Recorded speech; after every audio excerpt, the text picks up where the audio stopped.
Welcome to the Real News Network. I'm Jessica Devereaux in Baltimore. We're continuing our conversation with Cian Westmoreland. He is a former drone war personnel and senior airman.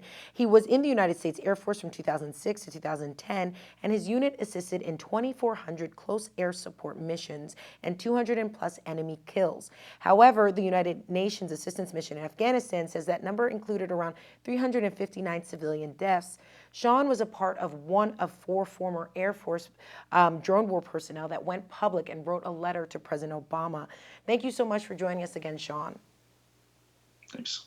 So, Cian, let's get into the details of this letter that you wrote to President Obama. What specifically did you say, and what did you recommend the president do about his current drone program? Well, I don't know if the letter itself went into too many specifics, but I think with this drone program, it stopped being met with a adequate enough peace building effort.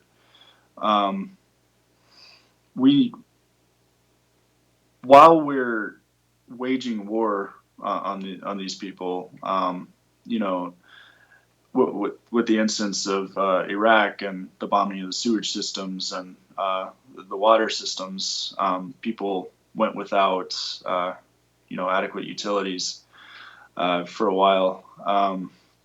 But how can we bring peace to this area? Because dropping bombs on people is not a way to achieve peace. It's a way to achieve, the desired stability that you want. But what is it that we can do aside from bombing people? How can we go into these countries and improve their livelihoods and take take them out of the state of perpetual survival, either from direct threats or violence that's imposed on them by corruption or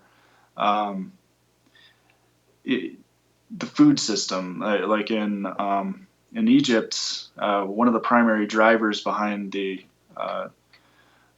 uprising there was the rising price of bread, and that was caused by a grain shortage in 2008 for the this is the Arab Spring, and when we look at that and we look at like what kind of how are these societies structured, they're more or less structured in the same way that we've had since the times of colonialism, and I think it's important to understand things from that perspective, and it's also important to understand that we have an obligation to these people to make their lives better than they were. Well, I mean, you can't make it better after we've killed some of their family members, or I can tell you that life is definitely not better after war. But as best we can for them and better for future generations. But then let's talk about what President Obama is planning on doing, because it doesn't look like drone warfare is going anywhere anytime soon. Actually, instead, the Air Force apparently is going to be giving out $125,000 bonuses to drone pilots who decide to essentially sign up for 5 more years and extend their contracts. So it really seems like we're up against a Goliath here, Cian, if you are on the side of peace, as you were speaking of. So what can really be done to reverse this course? Well, I'm a bit pessimistic about drones themselves going away. I think they're going to be everywhere, and there's going to be a lot of different types of threats. I mean, I'm not sure if you've heard of the drone called Switchblade. No, what's Um, that? it's one that the Marines use, but it's essentially like a guided missile, but you launch it like a plane, and then it just runs straight into a target. Those are relatively easy to manufacture, and they could be used for multiple purposes, but primarily, you know, terrorist activities. I mean, you can get most of those chips on the open market. The materials that you would need, um, you can buy them illegally in just about any country.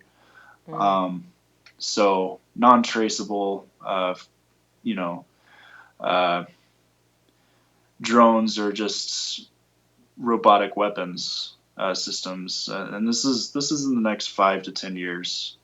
They're already developing the technology right now, and it's getting pretty close. Okay, so you don't see there being any sort of change of course here. It's just going to increase.